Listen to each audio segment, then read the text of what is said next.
السلام علیکم۔ آج ہم پاک 301 میں لیکچر نمبر 28، 29 اور 30 کو ڈسکس کریں گے۔ سب سے پہلے یہ جو آخری لیکچر ہے 30، اس میں پورا کورس جو ہے اس کا اوور ویو دیا گیا ہے کہ ہم نے کیا کیا چیز پڑھی ہے اس کورس میں، تو لہٰذا اس کو زیادہ ڈیٹیل میں جانے کی ضرورت نہیں ہے۔ بیسیکلی ہمارا فوکس ہوگا لیکچر نمبر 28، 29 پہ، اور یہ دونوں lecture foreign policy of Pakistan کے اوپر بیسڈ ہے۔ یعنی ہمارا جو ٹاپک ہے وہ ہے فارن پالیسی آف پاکستان۔ سب سے پہلا کوسچن یہاں سے آتا ہے کہ what is mean by foreign policy? Foreign policy سے کیا مراد ہے؟ فارن پالیسی سے مراد ہے کہ فارن کنٹری، باہر والی کنٹری کے ساتھ ریلیشن قائم کرنا، اس عمل کو فارن پالیسی کہتے ہیں۔ جیسے کہ پاکستان کے ریلیشن ہے چائنا کے ساتھ، یا سعودی عربیہ کے ساتھ، یا مختلف ملکوں کے ساتھ۔ اب سوال یہ ہے کہ ایک اسٹیٹ ہے یا پاکستان کو آپ کنسیڈر کریں، یہ کسی اور کے ساتھ ریلیشن کیوں رکھتے ہیں، فارن پالیسی کیوں رکھتے ہیں؟ تو کوسچن بن جائے گا what are the aims of foreign policy? تو سب سے پہلا ایم ہے کہ اگر ہمارے فارن پالیسی ہوگی مختلف ملکوں کے ساتھ، تو ہمارا جو انڈیپینڈنس ہے یا ہمارا جو علاقہ ہے وہ پروٹیکٹ رہے گا، کیونکہ ہمارے اچھے تعلقات ہوں گے تو وہ جنگ کی صورت جو ہے وہ اختیار نہیں کریں گے۔ اس کے علاوہ مختلف ملکوں کے ساتھ ہم ایگریمنٹ اگر بنائیں گے مختلف سالوں کے لیے، 10 سال کے لیے کوئی ایگریمنٹ رکھتے ہیں، تو اس سے پہلے اچھے تعلقات ہونا لازمی ہے۔ تھرڈ نمبر پر ایم ہے کہ ملٹری سیٹلمنٹ۔ اگر پاکستان ملٹری مضبوط رکھتے ہیں یا کوئی اور ملک اپنا ملٹری مضبوط اسٹرانگ بناتے ہیں، تو اس کے لیے اکوپمنٹ کی ضرورت ہے، اور اکوپمنٹ جو ہے وہ ایک ملک پورا نہیں کر سکتا، بلکہ بنا بھی نہیں سکتا، وہ مختلف ملک میں بنیں گے، اور اس کے علاوہ وہ وہاں سے منگوانے پڑیں گے۔ لہٰذا اگر تعلقات اچھے ہوں گے تو یہ چیز ممکن ہوگی۔ چوتھے نمبر پہ ہے ٹریڈ پروموشن۔ اگر اچھے تعلقات ہوں گے تو امپورٹ اور ایکسپورٹ بھی پروموشن کرے گا۔ ان دونوں لیکچر میں کچھ اسٹیٹ کے ساتھ ریلیشن کو ڈسکس کیا ہے، جو کہ یہاں پہ میں نے لسٹ بنائے ہیں: یونائٹڈ اسٹیٹ، چائنا، رشیا، سعودی عربیہ، کویت، ایران، ترکی، ایجپٹ، لیبیا، جردان، افغانستان، بنگلہ دیش اور انڈیا۔ ان میں یہ جو میں نے ڈفرینٹ کلر سے لکھے ہیں پی ڈی ایف میں، یہ ذرا ڈیٹیل سے ڈسکس کیے ہیں، اور یہاں سے کوسچن بھی آتا ہے کہ پاکستان اسٹیٹ کے درمیان ریلیشن کو ڈسکس کریں، تو اس کو ڈسکس کرتے ہیں۔ ان ریلیشنز کو ڈسکس کرنے سے پہلے میں آپ کو ان دو لیکچر سے کچھ ایم سی کیوز اٹھاتا ہوں، جو کہ بہت امپورٹنٹ ہے، ایم سی کیوز بھی ہے اور آپ کا لیے کانسیپٹ بھی ہے، جن میں سب سے پہلے نمبر پہ ہے U N. U N stand for united nation.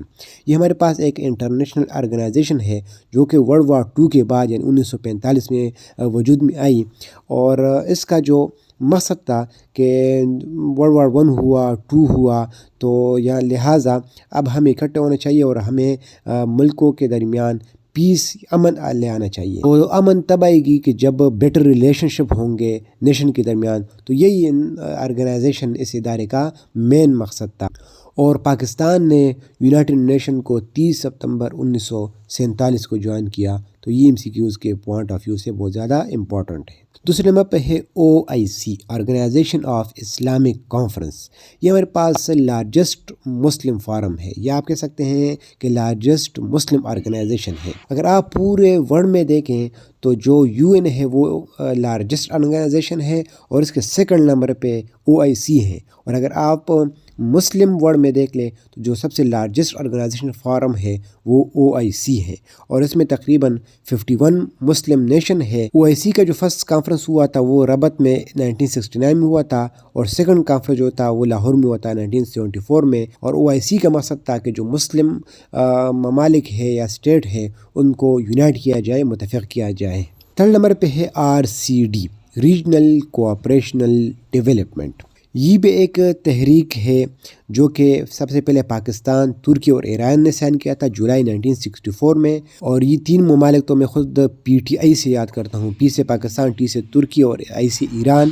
ادارے کا مقصد تھا کہ اکنامک ڈیولپمنٹ کی جائے، کہ کیسے ایک اکنامی ہمارے ملکوں کی اکنامی ڈیولپ کرے گی، اور اس میں کام بھی ہوا اس مقصد پہ 1985 تک، اور 1985 کے بعد اس کا نام چینج ہوا، اور جو کسی مقصد کے بیس پہ رکھا گیا وہ تھا ای سی او، اکنامک کوآپریشنل آرگنائزیشن۔ اور پھر بعد میں یہ جو میں نے آپ کو ممالک مشن کیا انہوں نے بھی RCD یا آپ کہہ سکتے ECO کو جوائن کیا۔